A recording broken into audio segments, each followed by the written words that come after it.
Hello सनातनी family. तो हमने पिछले अध्याय 1 में श्लोक 27 तक सुना था।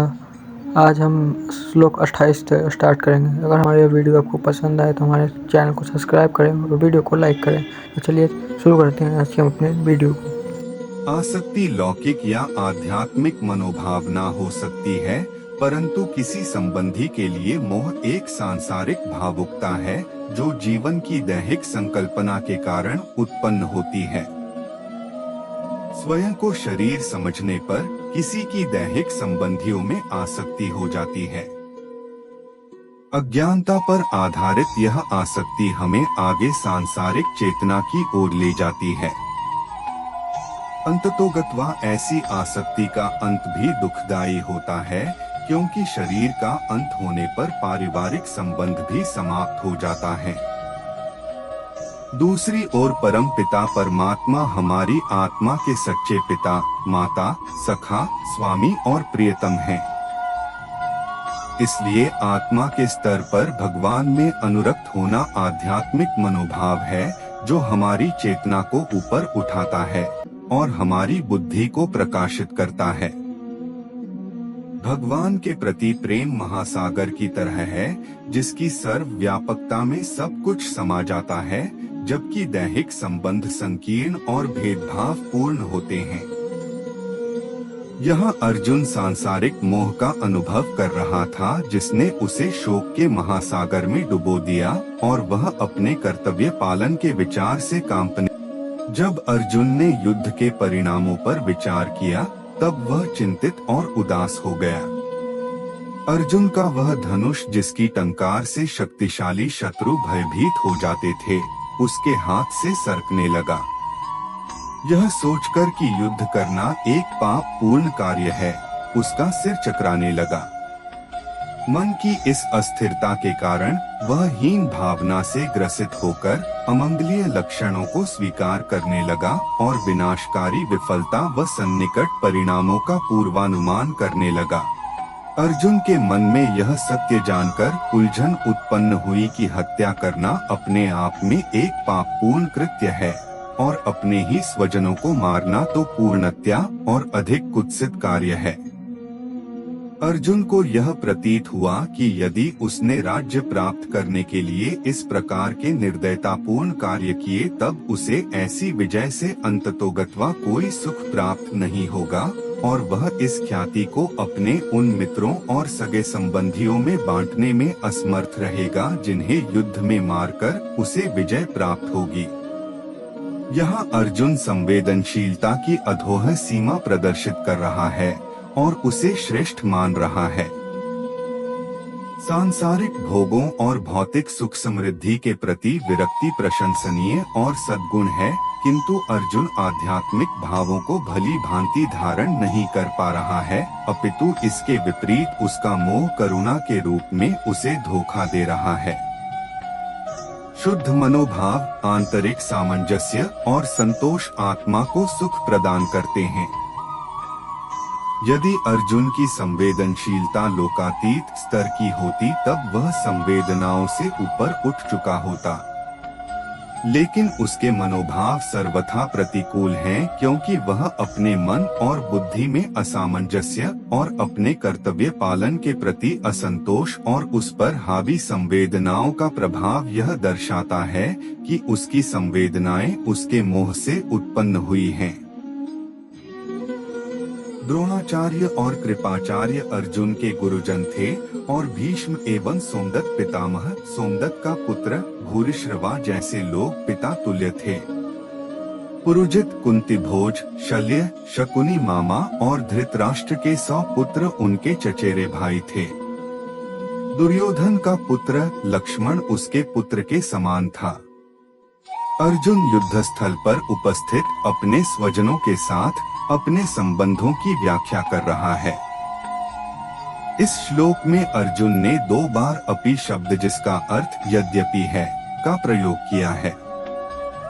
प्रथम बार यद्यपि के प्रयोग का अर्थ है यदि वे मुझ पर आक्रमण करते हैं तब भी मेरी इच्छा उनका वध करने की नहीं होगी। दूसरी बार यद्यपि के प्रयोग का अर्थ है यदि हम धृतराष्ट्र के पुत्रों का वध कर देते हैं, तब भले ही हमें इससे पृथ्वी के तीनों लोक प्राप्त क्यों न होते हों, उसके पश्चात भी उनका वध करने से हमें कैसे सुख और शांति मिलेगी। अगर आपको हमारा ये एपिसोड पसंद आ रहा हो तो हमारे वीडियो को लाइक और चैनल को सब्सक्राइब जरूर करें। पिछले श्लोक में अर्जुन 2 बार यद्यपि शब्द कहकर अपने स्वजनों का वध न करने के अपने मंतव्य को न्यायोचित ठहराता है। इसके बाद अर्जुन पुनः कहता है कि यद्यपि मैं उन्हें मार भी देता हूँ, तथापि ऐसी विजय प्राप्त करने से मुझे क्या सुख प्राप्त होगा। अधिकतर परिस्थितियों में युद्ध लड़ना और किसी का वध करना प्रायः अधर्म माना जाता है, जिसके कारण बाद में पश्चाताप और अपराध का बोध होता है। वेदों के अनुसार अहिंसा परम धर्म है और अपवाद स्वरूप कुछ विषम परिस्थितियों को छोड़कर अहिंसा पाप कर्म भी है। मा हिंस्यात् सर्वा भूतानि, अर्थात किसी भी प्राणी को मत मारो। यहाँ अर्जुन अपने कुटुंबियों को मारना नहीं चाहता, क्योंकि वह इसे पापपूर्ण कार्य मानता है।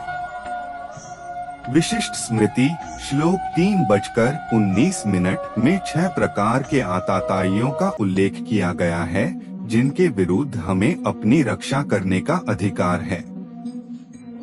1. किसी के घर को आग से जलाने वाला। 2. किसी के भोजन में विष मिलाने वाला। 3. किसी की हत्या करने वाला। 4. किसी का धन लूटने वाला। 5. पराई स्त्री का अपहरण करने वाला। और 6. दूसरे का राज्य या भूमि हड़पने वाला। इन सब अत्याचारियों से अपनी रक्षा करने और इनका वध करने का सबको अधिकार है। मनुस्मृति श्लोक 8:351 में वर्णित है कि यदि कोई ऐसे अत्याचारियों का वध करता है तो उसे पाप नहीं लगता।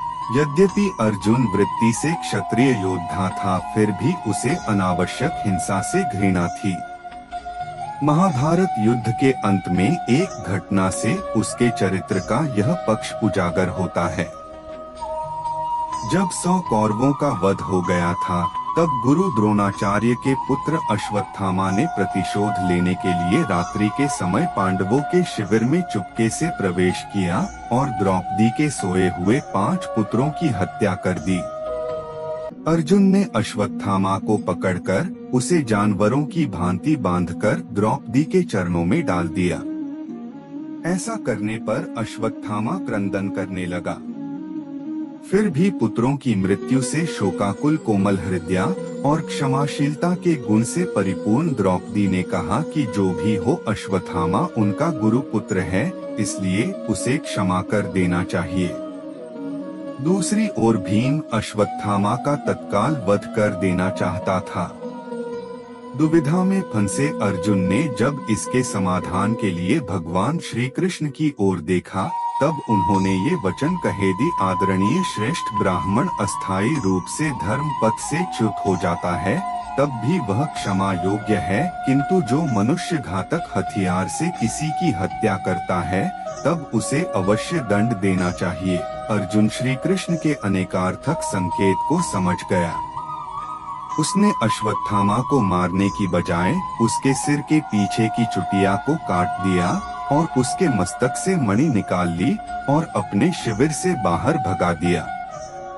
अर्जुन स्वभावतः यथासंभव हिंसा से दूर रहना चाहता है। इस विशेष दुखद परिस्थिति में भी वह कहता है कि वह जानता है कि अपने कुटुंबियों और वृद्धजनों को मारना उचित कृत्य नहीं है। मनुस्मृति में वर्णित है, ऋत्विक पुरोहिताचार्य मातुलातिथि संश्रितः बालवृद्धातुर वैद्यर जाति संबंधी बांधवै।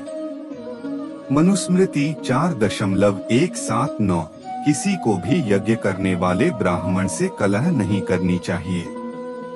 कुल पुरोहित, आचार्य, मामा, अतिथि अपने पर आश्रित बच्चों, वृद्धजनों, वैद्य और स्वजनों के साथ झगड़ा नहीं करना चाहिए।